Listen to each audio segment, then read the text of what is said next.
नमस्कार दोस्तों, मैं दीपक शुक्ला आपका स्वागत करता हूं आपके अपने YouTube चैनल पीएम किसान इन्फो पर।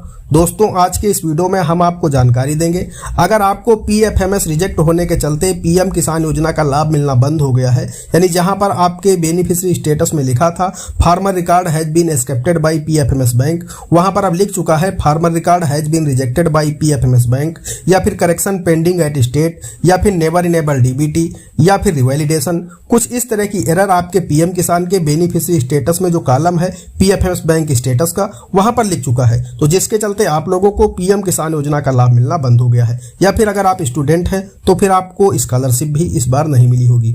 और वहीं अगर आप लाडली बहना योजना का लाभ लेना चाहते हैं तो भी आपको नहीं मिल पाएगा, क्योंकि आपका पीएफएमएस रिजेक्ट है। तो दोस्तों, इन सभी समस्याओं के समाधान के लिए आप जहां भी बात करते हैं वहां पर कोई आपसे बताता है कि आपका बैंक अकाउंट एनपीसीआई से लिंक नहीं है, और वहीं कुछ लोग कहते हैं कि आपको अपने बैंक अकाउंट में डीबीटी इनेबल कराना होगा। तो आज के इस वीडियो में हम आपको जानकारी देने वाले हैं, जिनका भी पीएफएमएस रिजेक्ट है, जिनका भी पीएफएमएस एक्सेप्टेड नहीं है, तो ऐसे लोगों को एनपीसीआई लिंक कराना होगा या फिर डीबीटी इनेबल कराना होगा। एनपीसीआई और डीबीटी में क्या अंतर है, पूरी जानकारी इस वीडियो में मैं आप लोगों को देने वाला हूं, क्योंकि मेरे बहुत सारे व्यूवर्स के कमेंट्स आ रहे हैं कि सर हम अपने बैंक अकाउंट में डीबीटी इनेबल कराएं या फिर एनपीसीआई लिंक कराएं। एनपीसीआई क्या है, डीबीटी क्या है, पूरी जानकारी आप लोगों को विस्तार से देने वाला हूं कि अगर आपको पीएम किसान योजना का लाभ नहीं मिल रहा है, आपका पीएफएमएस रिजेक्ट है, तो फिर आपको डीबीटी इनेबल कराना है या फिर एनपीसीआई लिंक कराना है, क्या आपको कराना है ताकि आपका पीएफएमएस एक्सेप्ट हो जाए, और कैसे होगा, कहां से होगा, पूरी जानकारी इस वीडियो में मैं आप लोगों को विस्तार से देने वाला हूं। बस आप लोगों से एक ही रिक्वेस्ट है, अगर अभी तक आपने हमारे इस चैनल पीएम किसान इन्फो को सब्सक्राइब नहीं किया है तो प्लीज इसे सब्सक्राइब कर लीजिएगा, साथ ही साथ बेल आइकन को अवश्य प्रेस कर लीजिएगा, ताकि जैसे हम इस तरह का कोई भी दूसरा वीडियो अपलोड करें तो उसका नोटिफिकेशन आपको सबसे पहले मिले।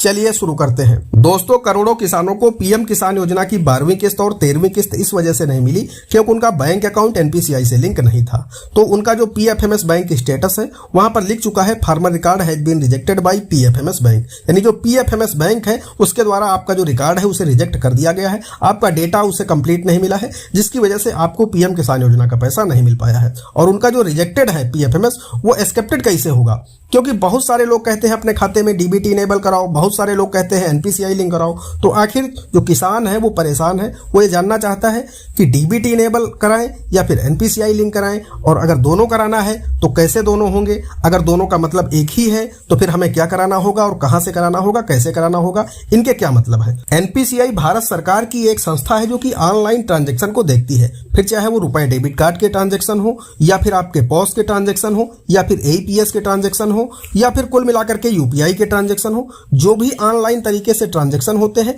उनको एनपीसीआई ही मैनेज करता है। तो कुल मिलाकर के जो एनपीसीआई है वो एक संस्था है। वहीं अगर हम डीबीटी की बात करें तो डीबीटी एक पेमेंट माध्यम है।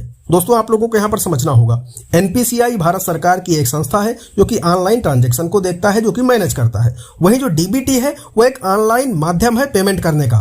डीबीटी मतलब होता है डायरेक्ट बेनिफिट ट्रांसफर, यानी जो पैसा किसी भी व्यक्ति को देना है सरकार को, वो अब डीबीटी के माध्यम से दिया जाता है, यानी डायरेक्ट बेनिफिट ट्रांसफर के माध्यम से। यानी बीच में कोई भी दलाल या फिर बीच में कोई ऐसा व्यक्ति ना पाए जो कि सरकार जिसे भी पैसा भेज रही है तो उसका लाभ वो आदमी ले ले, या फिर अगर 10 रुपए सरकार भेजे तो उसे 5 रुपए ही मिले, 5 रुपए वो दलाल खा जाए। तो इसलिए सरकार ने व्यवस्था बनाई है डीबीटी की, डायरेक्ट बेनिफिट ट्रांसफर।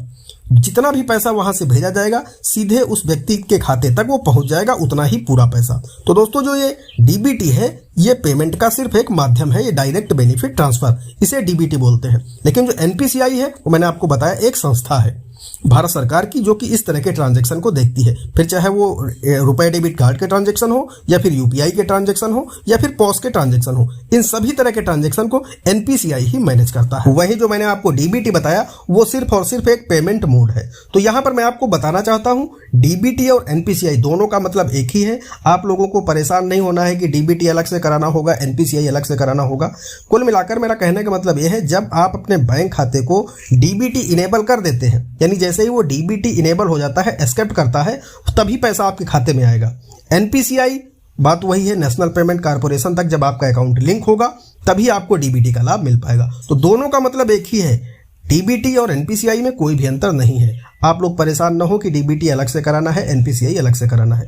डीबीटी भी आप कह सकते हैं, एनपीसीआई भी आप कह सकते हैं। एनपीसीआई का मतलब भी मैंने आपको बता दिया, डीबीटी का भी मतलब मैंने आपको बता दिया। वो एक संस्था है जहां पर आपका आधार लिंक होगा और ये एक पेमेंट माध्यम है। जब वहां पर आधार लिंक होगा तो ये पैसा चूंकि ऑनलाइन भेजा जाता है तो एनपीसीआई के माध्यम से ही भेजा जाता है, जो कि डीबीटी के माध्यम से भेजा जाता है, डायरेक्ट बेनिफिट ट्रांसफर के माध्यम से।